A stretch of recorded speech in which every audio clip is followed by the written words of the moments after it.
ನಮಸ್ಕಾರ ಗೆಳೆಯರಿ, stock market Kannada ಚಾನಲ್ಗೆ ಸ್ವಾಗತ ಸುಸ್ವಾಗತ.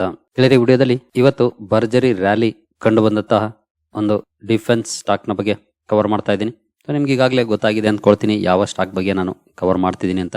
ಆಸ್ ಯೂಶುವಲ್ ಕಂಪನಿಯ ರಿಸಲ್ಟ್ ಇವತ್ತು ಅನೌನ್ಸ್ ಆಗಿದೆ. ರಿಸಲ್ಟ್ ಅನೌನ್ಸ್ ಆದ ನಂತರ ಸ್ಟಾಕ್ ಅಲ್ಲಿ ಭರ್ಜರಿ ಪರ್ಫಾರ್ಮೆನ್ಸ್ ಕಂಡು ಬಂದಿದೆ. ನೋಡೋಣ ರಿಸಲ್ಟ್ ಹೇಗಿದೆ, ಹಾಗೆ ಕಂಪನಿ ಲಾಂಗ್ ಟರ್ಮ್ ಇನ್ವೆಸ್ಟ್ಮೆಂಟ್ ಹೇಗಿದೆ ಎಲ್ಲನೂ ಕೂಡ ತಿಳ್ಕೊಳ್ಳುವಂತ ಪ್ರಯತ್ನ ಮಾಡೋಣ ಬ್ರೀಫ್ ಆಗಿ. ಗೆಳೆಯರಿ, ಮೊದಲಿಗೆ ಡಿಸ್ಕ್ಲೇಮರ್ ಕೊಡಕ್ಕೆ ಇಷ್ಟಪಡ್ತೀನಿ. ಇಲ್ಲಿ ಕವರ್ ಮಾಡ್ತಿರೋಂಥ ಸ್ಟಾಕ್ ಅನ್ನ ರೆಕಮೆಂಡ್ ಮಾಡ್ತಿಲ್ಲ, ನೀವು ಫರ್ದರ್ ಸ್ಟಡಿ ಮಾಡಿ ಡಿಸಿಷನ್ ತಗೊಳ್ಬಹುದು. ಆಸ್ ಎ ಎಜುಕೇಶನಲ್ ಪರ್ಪಸ್ ನಾನು ಈ ವಿಡಿಯೋನ ನಿಮ್ಮ ಮುಂದೆ ತರ್ತಾ ಇದ್ದೀನಿ. ಗೆಳೆಯರಿ, ಆ ಸ್ಟಾಕ್ ಯಾವುದು ಅಂತ ನೋಡೋದಾದ್ರೆ HAL ಅಥವಾ ಹಿಂದೂಸ್ತಾನ್ ಏರೋನಾಟಿಕ್ಸ್ ಲಿಮಿಟೆಡ್. ಇವತ್ತು ನೋಡಬಹುದು 455 ರೂಪಾಯಿ ಅಥವಾ ಆಲ್ಮೋಸ್ಟ್ ನಿಯರ್ಲಿ 11% ರ್ಯಾಲಿ ಸ್ಟಾಕ್ ಅಲ್ಲಿ ಕಂಡು ಬಂದಿದೆ. ಸೊ ಭರ್ಜರಿ ಪರ್ಫಾರ್ಮೆನ್ಸ್ ಅಂತಾನೆ ಹೇಳ್ಬೋದು. ಇವತ್ತಿನ ರ್ಯಾಲಿಯನ್ನ ನೋಡಬಹುದು ನಾರ್ಮಲ್ ಆಗಿ ಟ್ರೇಡ್ ಆಗ್ತಿತ್ತು. ಸೊ ರಿಸಲ್ಟ್ ಬಂತು, ರಿಸಲ್ಟ್ ನ ನಂತರ ಇಮಿಡಿಯೇಟ್ಲಿ ಭರ್ಜರಿ ಸ್ಪೈಕ್ ಕೂಡ ಸ್ಟಾಕ್ ಅಲ್ಲಿ ಕಂಡು ಬಂತು. ಓವರ್ ಆಲ್ ಒಳ್ಳೆ ಪರ್ಫಾರ್ಮೆನ್ಸ್ ಇವತ್ತು ಕಂಡು ಬಂದಿದೆ. ಬನ್ನಿ ರಿಸಲ್ಟ್ ಅನ್ನು ನೋಡೋಣ ಯಾವ ರೀತಿ ಇದೆ ಅಂತ. ಗೆಳೆಯರೆ, ಕಂಪನಿಯ ಕನ್ಸಾಲಿಡೇಟೆಡ್ ರಿಸಲ್ಟ್ ಇರುವಂತಹ ಪೇಜ್ ಅನ್ನು ಓಪನ್ ಮಾಡಿದೀನಿ. ಹಾಗೆ ಇಲ್ಲಿ ಮೆನ್ಷನ್ ಮಾಡಿರುವಂತಹ ನಂಬರ್ಸ್ ಎಲ್ಲಾನು ಕೂಡ ಲಕ್ಷಗಳಲ್ಲಿದೆ, ರುಪೀಸ್ ಇನ್ ಲ್ಯಾಕ್ಸ್. ಸೀಕ್ವೆನ್ಸ್ ನೋಡಬಹುದು ಮಾರ್ಚ್, ಡಿಸೆಂಬರ್, ಮಾರ್ಚ್. ಕಂಪನಿಯ ಟೋಟಲ್ ಇನ್ಕಮ್ ಅನ್ನು ನೋಡೋದಾದ್ರೆ ಹಿಂದಿನ ವರ್ಷ ನೋಡಬಹುದು 13,21,690 ಇತ್ತು. ಹಿಂದಿನ ಕ್ವಾರ್ಟರ್ ಅಲ್ಲಿ 6,52,126, ಈಗ 15,32,606. ಪರ್ಫಾರ್ಮೆನ್ಸ್ ಹೇಗಿದೆ ಅಂತ ನೋಡಬಹುದು. ಕ್ವಾರ್ಟರ್ ಆನ್ ಕ್ವಾರ್ಟರ್ ಕಂಪೇರ್ ಮಾಡಿದ್ರೆ ಮೋರ್ ದೆನ್ ಡಬಲ್ ಆಗಿದೆ. ಹಾಗೆ ಹಿಂದಿನ ವರ್ಷಕ್ಕೆ ಕಂಪೇರ್ ಮಾಡಿದ್ರೆ ಲಾಸ್ಟ್ ಕ್ವಾರ್ಟರ್ ಅಲ್ಲಿ 50% ಡೌನ್ ಆಗಿದೆ ಪರ್ಫಾರ್ಮೆನ್ಸ್. ದಿಢೀರ್ ಅಂತ ಡೌನ್, ನಂತರ ಅಷ್ಟೇ ಫಾಸ್ಟ್ ಆಗಿ ಕಮ್ ಬ್ಯಾಕ್ ಕೂಡ ಮಾಡಿದೆ ಈ ಕ್ವಾರ್ಟರ್ ಅಲ್ಲಿ. ನಂತರ ಎಕ್ಸ್ಪೆನ್ಸಸ್, ಟೋಟಲ್ ಎಕ್ಸ್ಪೆನ್ಸಸ್ ನ ನೋಡೋದಾದ್ರೆ ಹಿಂದಿನ ವರ್ಷ 10,35,979 ಇತ್ತು. ಹಿಂದಿನ ಕ್ವಾರ್ಟರ್ ಅಲ್ಲಿ 4,83,848, ಈಗ 9,54,287. ಇಲ್ಲಿ ಡಬಲ್ ಧಮಾಕ ಅಂತಾನೆ ಹೇಳ್ಬೋದು. ಯಾಕೆಂತಂದ್ರೆ ಇನ್ಕಮ್ ಜಾಸ್ತಿ ಆಗಿದೆ, ಬಟ್ ಎಕ್ಸ್ಪೆನ್ಸಸ್ ಕಡಿಮೆ ಆಗಿದೆ last year on year compare ಮಾಡಿದ್ರೆ. ಯಾಕೆಂದ್ರೆ ಹಿಂದಿನ ವರ್ಷ 13 ಲಕ್ಷ ಸಂಪಾದನೆ ಮಾಡ್ಲಿಕ್ಕೆ 10 ಲಕ್ಷ ಖರ್ಚು ಮಾಡಿತ್ತು, ಈಗ 15 ಲಕ್ಷ ಸಂಪಾದನೆ ಮಾಡ್ಲಿಕ್ಕೆ 9.5 ಲಕ್ಷ ಖರ್ಚು ಮಾಡಿದೆ. ಇದು ಖಂಡಿತ ಕಂಪನಿಯ ಪ್ರಾಫಿಟಬಿಲಿಟಿ ಕೂಡ ಹೆಚ್ಚಿಗೆ ಮಾಡುತ್ತೆ. ನೋಡೋಣ ಮುಂದುವರೆದು ಎಕ್ಸ್ಪೆನ್ಸಸ್ ನ ಕಳೆದ್ಮೇಲೆ ಇನ್ಕಮ್ ಇಂದ ಪರ್ಫಾರ್ಮೆನ್ಸ್ ನೋಡಬಹುದು. ಹಿಂದಿನ ವರ್ಷ 2,85,711, ಹಿಂದಿನ ಕ್ವಾರ್ಟರ್ಲಿ 1,68,278, ಈಗ 5,78,319. ತುಂಬಾ ಒಳ್ಳೆ ಪರ್ಫಾರ್ಮೆನ್ಸ್. ಇಯರ್ ಆನ್ ಇಯರ್ ಆಗ್ಬೋದು ಅಥವಾ ಕ್ವಾರ್ಟರ್ ಆನ್ ಕ್ವಾರ್ಟರ್ ಆಗ್ಬೋದು, ಚೆನ್ನಾಗಿ ಪರ್ಫಾರ್ಮ್ ಮಾಡಿದೆ. ಅದನ್ನ ಕ್ಲಿಯರ್ ಆಗಿ ನೋಡಬಹುದು. ನಂತರ ಟ್ಯಾಕ್ಸ್ ಎಕ್ಸ್ಪೆನ್ಸಸ್ ಬರುತ್ತೆ, ಯಾವುದೇ ರೀತಿ ಎಕ್ಸೆಪ್ಷನಲ್ ಐಟಮ್ ಇಲ್ಲ. ಹಾಗಾಗಿ ಟ್ಯಾಕ್ಸ್ ಎಕ್ಸ್ಪೆನ್ಸಸ್ ನ ನಂತರ ಪ್ರಾಫಿಟ್ ಫಾರ್ ದ ಪೀರಿಯಡ್ ನೋಡೋದಾದ್ರೆ ನೋಡಬಹುದು ಹಿಂದಿನ ವರ್ಷ 2,83,119 ಇತ್ತು. ಹಿಂದಿನ ಕ್ವಾರ್ಟರ್ಲಿ 1,26,151, ಈಗ 4,30,30,868. ತುಂಬಾ ಒಳ್ಳೆ ಪರ್ಫಾರ್ಮೆನ್ಸ್ ಅಂತಾನೆ ಹೇಳ್ಬೋದು. Year on year and quarter ಹೋಲ್ಸಿದ್ರೆ ತುಂಬಾ ಒಳ್ಳೆ ಜಂಪ್ ಕಂಡು ಬಂದಿದೆ ಈ ಸಲದ ರಿಸಲ್ಟ್ ಅಲ್ಲಿ. ನಂತರ EPS ಅಲ್ಲಿ ನೋಡೋದಾದ್ರೆ ಅದೇ ಪ್ರಪೋರ್ಷನೇಟ್ ಅಲ್ಲಿ ಇಲ್ಲೂ ಕೂಡ ಅಡ್ಜಸ್ಟ್ ಆಗುತ್ತೆ. ನೋಡಬಹುದು 42.33 ಇಂದ 64.43 ಹೋಗಿದೆ. ಹಿಂದಿನ ಕ್ವಾರ್ಟರ್ ಅಲ್ಲಿ 18.86 ಇತ್ತು. ಇಲ್ಲೂ ಕೂಡ ಅಷ್ಟೇ ಇಯರ್ ಆನ್ ಇಯರ್ ಆಗ್ಬೋದು ಅಥವಾ ಕ್ವಾರ್ಟರ್ ಆನ್ ಕ್ವಾರ್ಟರ್ ಆಗ್ಬೋದು, ಎರಡು ಕಡೆ ತುಂಬಾ ಒಳ್ಳೆ ಪರ್ಫಾರ್ಮೆನ್ಸ್ ಕಂಪನಿಯಲ್ಲಿ ಕಂಡು ಬಂದಿದೆ. ಓವರ್ ಆಲ್ HAL ನ ನಂಬರ್ಸ್ ತುಂಬಾ ಚೆನ್ನಾಗಿದೆ.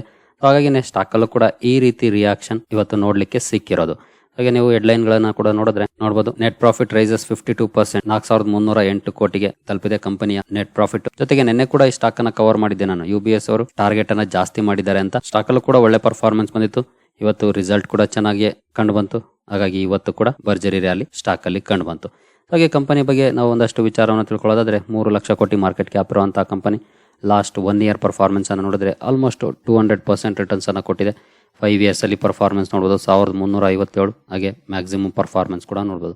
ತುಂಬಾ ಒಳ್ಳೆ ಪರ್ಫಾರ್ಮೆನ್ಸ್ ಅನ್ನ ಕೊಟ್ಟಿರುವಂತಹ ಕಂಪನಿ. ಸ್ಟಾಕ್ ಅನ್ನ ನಾನಂತೂ ಅರೌಂಡ್ ಬಿಲೋ 1,000 ಇದ್ದಾಗಿಂದ ಕೂಡ ಕವರ್ ಮಾಡಿದ್ದೀನಿ. ತುಂಬಾ ಜನ ಆ ಟೈಮ್ ಅಲ್ಲಿ ಇನ್ವೆಸ್ಟ್ ಮಾಡಿರೋರು ಕೂಡ ಇದ್ದೀರಿ. ನಂತರ 1,200, 1,500, 2,000 ರೇಂಜ್ ಅಲ್ಲಿ ಇನ್ವೆಸ್ಟ್ ಮಾಡಿರೋರು ಕೂಡ ಇದ್ದೀರಿ. ನಂತರ ತುಂಬಾ ಒಳ್ಳೆ ಪರ್ಫಾರ್ಮೆನ್ಸ್ ಬಂದು ಸ್ಟಾಕ್ ಅಲ್ಲಿ ಜಾಸ್ತಿ ರ್ಯಾಲಿ ಕೂಡ ಬಂದಿತ್ತು. ನಂತರ ಸ್ಟಾಕ್ ಸ್ಪ್ಲಿಟ್ ಕೂಡ ಆಯ್ತು. ಸೊ ಸ್ಟಾಕ್ ಸ್ಪ್ಲಿಟ್ ನ ನಂತರ ಈಗ 4,600 ಇದೆ. ಇನ್ ಕೇಸ್ ಸ್ಪ್ಲಿಟ್ ಆಗಿಲ್ಲ ಅಂತಂದ್ರೆ 9,000 ಮೇಲೆ ಇರ್ತಿತ್ತು ಸ್ಟಾಕ್. ಯಾಕಂದ್ರೆ 1:1 ರೇಷಿಯೋದಲ್ಲಿ ಸ್ಪ್ಲಿಟ್ ಆಯ್ತು, ಶೇರ್ಗಳು ಡಬಲ್ ಆದವು. ಯಾಕೆಂದ್ರೆ ಸರ್ಕಾರದ ದಿಕ್ಕು ಬದಲಾಯ್ತು, ಟಾರ್ಗೆಟ್ ಬದಲಾಯ್ತು, ಈ ಶೇರುಗಳ ದಿನಗಳು ಕೂಡ ಬದಲಾದವು. ಸೊ ನಿಮ್ಗೆ ಈಗಾಗಲೇ ಗೊತ್ತಿದೆ ಕಂಪನಿ ಏನ್ ಬಿಸ್ನೆಸ್ ಮಾಡುತ್ತೆ ಅಂತ. ಎಲ್ಲ ನೋಡಬಹುದು ಕಂಪನಿಯ ವೆಬ್ಸೈಟ್ ಅಲ್ಲಿ. Products and services, flying the extra mile, aircraft, civil aviation, helicopters, space ಗೆ ಸಂಬಂಧಪಟ್ಟಂತೆ, ಹಾಗೆ ಸಿಸ್ಟಮ್ಸ್, MRO ಈ ಸೆಗ್ಮೆಂಟ್ ಅಲ್ಲಿ ಕೆಲಸ ಮಾಡುವಂತಹ ಕಂಪನಿ. ಎಸ್ಪೆಷಲಿ ಸರ್ಕಾರಿ ಕಂಪನಿ. ಡಿಫೆನ್ಸ್ ಅಲ್ಲಿ ಸಾಕಷ್ಟು ಪ್ರಮಾಣದಲ್ಲಿ ಕೊಡುಗೆ ಕೊಡ್ತಿರುವಂತಹ ಕಂಪನಿ ನಮ್ಮ ದೇಶದ ಏರ್ಕ್ರಾಫ್ಟ್ ಗೆ ಅಥವಾ ಏವಿಯೇಷನ್ ಗೆ. ಹಾಗೆ ಇತ್ತೀಚಿನ ದಿನಗಳಲ್ಲಿ ಕಂಪನಿ ಏರ್ಕ್ರಾಫ್ಟ್ ಗಳಿಗೆ ವಿದೇಶದಿಂದ ಕೂಡ ಬೇಡಿಕೆ ಬರ್ತಾ ಇದೆ. ಇನ್ ಕೇಸ್ ಆ ಬೇಡಿಕೆಯನ್ನ ಫುಲ್ಫಿಲ್ ಮಾಡುವಂತಹ ಕೆಪಾಸಿಟಿ ಬೆಳೆಸ್ಕೊಂಡ್ರೆ ಕಂಪನಿಯ ಪರ್ಫಾರ್ಮೆನ್ಸ್ ಇನ್ನೂ ಹೆಚ್ಚಾಗೋದ್ರಲ್ಲಿ ಯಾವುದೇ ರೀತಿಯ ಡೌಟ್ ಇಲ್ಲ. ಅದರಲ್ಲೂ ಈ ಸೆಕ್ಟರ್ ಅಲ್ಲಿ ಕೆಲಸ ಮಾಡುವಂತ ಏಕಮಾತ್ರ ಕಂಪನಿ ಅಂತ ಹೇಳ್ಬೋದು ನಮ್ಮ ದೇಶದಲ್ಲಿ, aircraft, civil aviation, helicopters segment ಅಲ್ಲಿ. ನಂತರ ಕಂಪನಿಯ ಬ್ಯಾಲೆನ್ಸ್ ಶೀಟ್ ಗೆ ಬಂದ್ರೆ ಯಾವ ರೀತಿ ಇದೆ ಕಂಪನಿಯ ಬ್ಯಾಲೆನ್ಸ್ ಶೀಟ್ ಅಂತ ನೋಡ್ಬೋದು. ರಿಸರ್ವ್ಸ್ ಅಂಡ್ ಸರ್ಪ್ಲಸ್ 23,171 ಕೋಟಿ ಇದೆ. ಲಾಸ್ಟ್ 5 ಇಯರ್ಸ್ ಅಲ್ಲಿ ನೋಡ್ಬೋದು ಯಾವ ರೀತಿ ಬದಲಾವಣೆ ಆಗಿದೆ ಅಂತ. 11,700, 12,800, 15,000, 18,900, ಈಗ 23,171 ಕೋಟಿ ಹೋಗಿದೆ. ಹಾಗೆ ಲಾಂಗ್ ಟರ್ಮ್ ಅಲ್ಲಿ ಯಾವುದೇ ರೀತಿಯ ಸಾಲ ಇಲ್ಲ, ಶಾರ್ಟ್ ಟರ್ಮ್ ಅಲ್ಲೂ ಕೂಡ ಯಾವುದೇ ರೀತಿಯ ಸಾಲ ಇಲ್ಲ. So pure debt free company, ಯಾವುದೇ ರೀತಿಯ ಎಕ್ಸ್ಟ್ರಾ ಬರ್ಡನ್ ಕಂಪನಿಯ ಮೇಲೆ ಬೀಳೋದಿಲ್ಲ. ಕ್ಯಾಶ್ ಅಂಡ್ ಕ್ಯಾಶ್ ಇಕ್ವಿಲೆಂಟ್ಸ್ಗೆ ಬಂದ್ರೆ 20,300 ಕೋಟಿ ಕ್ಯಾಶ್ ಕೂಡ ಇದೆ ಕಂಪನಿಯ ಕೈಯಲ್ಲಿ.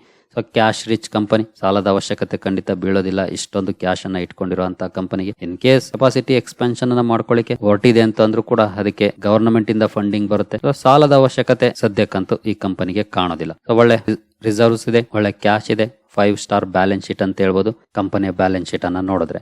ನಂತರ ಕಂಪನಿಯ ಲಾಂಗ್ ಟರ್ಮ್ ಪರ್ಫಾರ್ಮೆನ್ಸ್ ಹೇಗಿದೆ, ಪ್ರಾಫಿಟ್ ಅಂಡ್ ಲಾಸ್ ಅಕೌಂಟ್ಗೆ ಬಂದ್ರೆ ಅದನ್ನ ನೋಡ್ಲಿಕ್ಕೆ 2014ರಿಂದ ನೋಡಬಹುದು 15,135, 15,700, 16,700, 17,900, 18,500, 20,000, 21,400, 22,800, 24,600, 26,900, ಈಗ 30,300. 2014ರಿಂದ ಕೂಡ ಕನ್ಸಿಸ್ಟೆಂಟ್ ಆಗಿ ಕಂಪನಿ ತನ್ನ ಸೇಲ್ಸ್ ಅನ್ನ ಹೆಚ್ಚಿಗೆ ಮಾಡ್ಕೊಳ್ತಾ ಹೋಗ್ತಾ ಇದೆ. ಎಲ್ಲೂ ಕೂಡ ಅಂಡರ್ ಪರ್ಫಾರ್ಮೆನ್ಸ್ ಅನ್ನ ಮಾಡೇ ಇಲ್ಲ. ನಂತರ ಆಪರೇಟಿಂಗ್ ಪ್ರಾಫಿಟ್ ಕೂಡ ನೋಡಬಹುದು 2,300, 2,400, 3,200, 3,400, 4,500, 4,800, 5,300, 5,400, 6,600, ಈಗ 9,739ಕ್ಕೆ ಬಂದಿದೆ.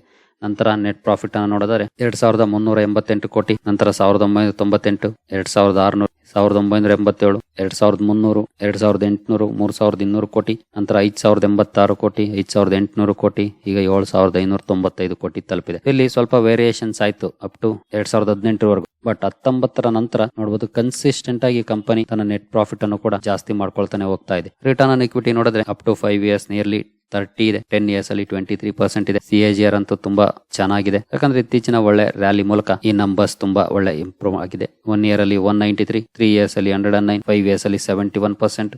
ಹಾಗೆ ಪ್ರಾಫಿಟ್ ಗ್ರೋತ್ ಕೂಡ ನೋಡಬಹುದು, ಡಬಲ್ ಡಿಜಿಟ್ ಅಲ್ಲಿ ಗ್ರೋತ್ ಆಗ್ತಾ ಇದೆ. ಸೇಲ್ಸ್ ಅಲ್ಲೂ ಕೂಡ ಒಳ್ಳೆ ಗ್ರೋತ್ ಕಂಡು ಬರ್ತಾ ಇದೆ, ಎಲ್ಲೂ ಕೂಡ ಡಬಲ್ ಡಿಜಿಟ್ ಗ್ರೋತ್ ಇದೆ 3 ಇಯರ್ಸ್ ಅಂಡ್ 1 ಇಯರ್ ಅಲ್ಲಿ. ಒಳ್ಳೆ ಪರ್ಫಾರ್ಮೆನ್ಸ್ ಇದೆ ಓವರ್ ಆಲ್ ನಂಬರ್ಸ್ ಅಲ್ಲಿ. ನೆಕ್ಸ್ಟ್ ಶೇರ್ ಹೋಲ್ಡಿಂಗ್ ಪ್ಯಾಟರ್ನ್ ಗೆ ಬಂದ್ರೆ ಪ್ರೊಮೋಟರ್ ಹೋಲ್ಡಿಂಗ್ 71% ಇದೆ, FIS 12.5% ಹತ್ರ ಇದ್ದಾರೆ, DIS 9.5% ಹತ್ರ ಇದೆ, ಪಬ್ಲಿಕ್ 6% ಇದ್ದಾರೆ. ಡಿಸೆಂಟ್ ಶೇರ್ ಹೋಲ್ಡಿಂಗ್ ಪ್ಯಾಟರ್ನ್ ಅಂತಾನೆ ಹೇಳ್ಬೋದು. ಮೆಜಾರಿಟಿ ಪ್ರಮೋಟರ್ಸ್ ಇದಾರೆ, ಅಂದ್ರೆ ಸರ್ಕಾರದ ಹತ್ರನೇ ಇದೆ. FIS DIS ಪರ್ಫಾರ್ಮೆನ್ಸ್ ನೋಡಿದ್ರೆ ನಿಯರ್ಲಿ 21-22% ಹೋಲ್ಡಿಂಗ್ ಇದೆ. ಪಬ್ಲಿಕ್ ಕೂಡ 6% ಹೋಲ್ಡಿಂಗ್ ಅನ್ನ ಈ ಕಂಪನಿಯಲ್ಲಿ ಇಟ್ಟಿದ್ದಾರೆ. ಓವರ್ ಆಲ್ ಒಳ್ಳೆ ಪರ್ಫಾರ್ಮೆನ್ಸ್ ಇದೆ ಕಂಪನಿಯಲ್ಲಿ. ಜೊತೆಗೆ ಕಂಪನಿಗೆ ಫ್ಯೂಚರ್ ಕೂಡ ಚೆನ್ನಾಗಿದೆ. ಇತ್ತೀಚಿನ ದಿನಗಳಲ್ಲಿ ಹೇಗೆ ಆತ್ಮನಿರ್ಭರ ಭಾರತ ಅನ್ನುವಂತ ಘೋಷಣೆಯೊಂದಿಗೆ ಸರ್ಕಾರ ಮುಂದುವರಿತಾ ಇದೆ, ಆಗಿಂದ ಕೂಡ ಈ ಎಲ್ಲ ಸರ್ಕಾರಿ ಕಂಪನಿಗಳು, ಎಸ್ಪೆಷಲಿ ಡಿಫೆನ್ಸ್ ಅಲ್ಲಿ ಕೆಲಸ ಮಾಡುವಂತಹ ಸರ್ಕಾರಿ ಕಂಪನಿಗಳು ತುಂಬಾ ಒಳ್ಳೆ ಪರ್ಫಾರ್ಮೆನ್ಸ್ ಅನ್ನ ಕೊಟ್ಟಿದ್ದಾವೆ. ಅದರಲ್ಲಿ ಮುಂಚೂಣಿಯಲ್ಲಿ ನಿಲ್ಲುವಂತ ಕಂಪನಿ ಅಂತಂದ್ರೆ ಹಿಂದೂಸ್ತಾನ್ ಏರೋನಾಟಿಕ್ಸ್ ಅಂತ ಹೇಳ್ಬೋದು. ಬಿಸ್ನೆಸ್ ವೈಸ್ ಕೂಡ ಪರ್ಫಾರ್ಮೆನ್ಸ್ ಅನ್ನ ಕೊಡ್ತಾ ಇದೆ. ಲಾಸ್ಟ್ ಕ್ವಾರ್ಟರ್ ಅಲ್ಲಿ ನೋಡಬಹುದು ಇಮಿಡಿಯೇಟ್ಲಿ ಡೌನ್ ಆಗಿತ್ತು, ನಂತರ ಇಮಿಡಿಯೇಟ್ಲಿ ಸ್ಟ್ರಾಂಗ್ ಕಮ್ ಬ್ಯಾಕ್ ಅನ್ನ ಮಾಡಿದೆ ಈ ಕ್ವಾರ್ಟರ್ ಅಲ್ಲಿ. ಲಾಸ್ಟ್ ಕ್ವಾರ್ಟರ್ ಸ್ವಲ್ಪ ಅಂಡರ್ ಪರ್ಫಾರ್ಮೆನ್ಸ್ ಅನ್ನ ಮಾಡಿತ್ತು ರಿಸಲ್ಟ್ ಬಂದ ನಂತರ. ಇವತ್ತು ರಿಸಲ್ಟ್ ಚೆನ್ನಾಗಿತ್ತು, ಹಾಗಾಗಿನೇ ಮೋರ್ ದನ್ 10% ರ್ಯಾಲಿ ಕೂಡ ಕಂಡು ಬಂದಿದೆ.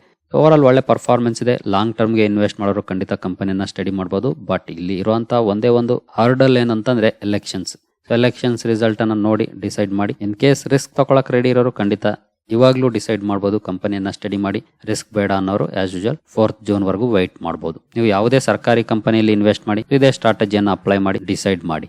ಸರಿ ಗೆಳೆಯರೆ, ಈ ವಿಡಿಯೋ ನಿಮಗೆ ಇಷ್ಟ ಆಗಿದೆ ಅಂದ್ಕೊಳ್ತೀನಿ. ಮುಂದಿನ ವಿಡಿಯೋದಲ್ಲಿ ಸಿಗೋಣ. ಅಲ್ಲಿವರೆಗೂ ಜೈ ಹಿಂದ್, ಜೈ ಕರ್ನಾಟಕ.